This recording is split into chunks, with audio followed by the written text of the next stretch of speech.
Finally ল্যাপটপের company এসার তাদের ফার্স্ট স্মার্টফোন ইন্ডিয়াতে লঞ্চ করে দিয়েছে।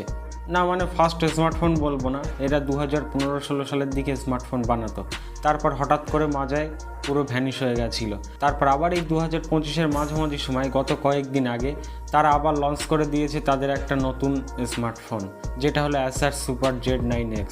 এই স্মার্টফোনটা কেমন সেই ব্যাপারে আজ আমি তোমাদের সঙ্গে বলবো, আর এই স্মার্টফোনে তোমরা কী কী স্পেসিফিকেশন পাবে সেটাও বলবো। তো ফার্স্টে শুরু করার জায়গায় এই ফোনের ডিজাইন দিয়ে। এই ফোনে তোমরা যে ক্যামেরাটা পাবে সেটা পাবে পিছনে সার্কেল শেপের ক্যামেরা, আর তোমরা পাবে পলিকার্বনেট ব্যাক মানে প্লাস্টিক ব্যাক, আর পাবে ডুয়েল মাইক্রোফোন আর স্ট্রিও স্পিকার। আর এই ফোনে তোমরা যেটা খুবই ডিমান্ডিং করো 3.5mm জ্যাক, সেটাও তোমরা পাবে। আর ফোনটার ওজন থাকবে 205 গ্রাম, সঙ্গে তোমরা পাবে সাইড মাউন্টেড ফিঙ্গারপ্রিন্ট সেন্সর। এবার যদি এই ফোনের ডিসপ্লের কথা বলা হয় তাহলে এই ফোনের ডিসপ্লেতে আছে 6.78 ইঞ্চের একটা IPS LCD ডিসপ্লে, যেটা ফুল HD রেজলিউশনে হওয়ার জন্য তোমরা এটাতে ভালো কন্টেন্টও দেখতে পারবে। এবার যদি এই ফোনের প্রসেসরের কথা বলা হয় তাহলে এই ফোনে আছে মিডিয়াটেক ডাইমেনসিটি 63000-এর একটা দুর্দান্ত প্রসেসর। দুর্দান্ত কেন বলছি, কারণ এই বাজেটে প্রত্যেকটা কোম্পানি এটা ইউজ করে, এর বাইরে আর যায় না। প্রসেসরটা অ্যান্তুতে স্কোর প্রায় 4 লাখের কাছাকাছি।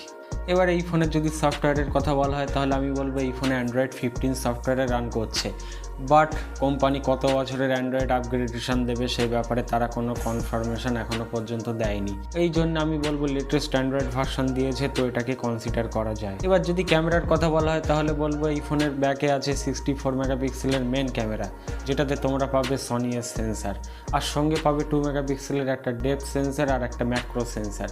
এগুলো ইউজলেস, কিন্তু কোম্পানি মার্কেটিংয়ের জন্য এটা করে থাকে। আর এই ফোনের ফ্রন্টে পাবে তোমরা 13 মেগাপিক্সেলের একটা সেলফি ক্যামেরা। ব্যাক ক্যামেরা দিয়ে তোমরা ম্যাক্সিমাম 2K রেজলিউশনের ভিডিওগ্রাফি করতে পারবে, আর ফ্রন্ট ক্যামেরা দিয়ে তোমরা পারবে 1080p এর ভিডিও রেকর্ডিং মানে ফুল HD ভিডিও রেকর্ডিং। এবার যদি এই ফোনের ব্যাটারির কথা বলা হয় তাহলে এই ফোনে আছে 5000 mAh এর একটা বড় ব্যাটারি, কিন্তু এই মোবাইলে তোমরা পাবে 33 ওয়াটের ফাস্ট চার্জিং, যে কারণে মোবাইলটা খুবই দ্রুত চার্জ হয়ে যাবে। এবার যদি ওভারঅল কনক্লুশনের কথা বলা হয় তাহলে এই মোবাইলে 3টে ভেরিয়েন্ট আছে।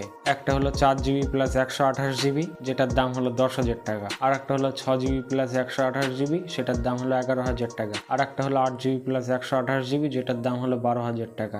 যদি তোমাদের বাজেট 10,000 টাকাই হয় তাহলে তোমরা এটার বেস ভেরিয়েন্টটাকে কিনতে পারো, আর যদি তোমাদের বাজেট 12-13,000 টাকা হয় তাহলে এর ম্যাক্সিমাম ভেরিয়েন্টটা একদমই কিনতে যাবে না। সেই টাকা দিয়ে তোমরা Vivo T4X মোবাইলটাকে কিনতে পারো, কারণ সেই মোবাইলটাতে দুর্দান্ত প্রসেসর পাবে মিডিয়াটেক ডাইমেনসিটি 74,000, আর সঙ্গে তোমরা লং টার্মের সফটওয়্যার আপগ্রেডেশনও পাবে। এই মোবাইলে কোম্পানি কত বছরের সফটওয়্যার আপগ্রেডেশন দেবে সেটার এখনো কোনো কনফার্মেশন দেয়নি, যে কারণে আমি তোমাদেরকে এই মোবাইলটা কনসিডার করতে পারছি না।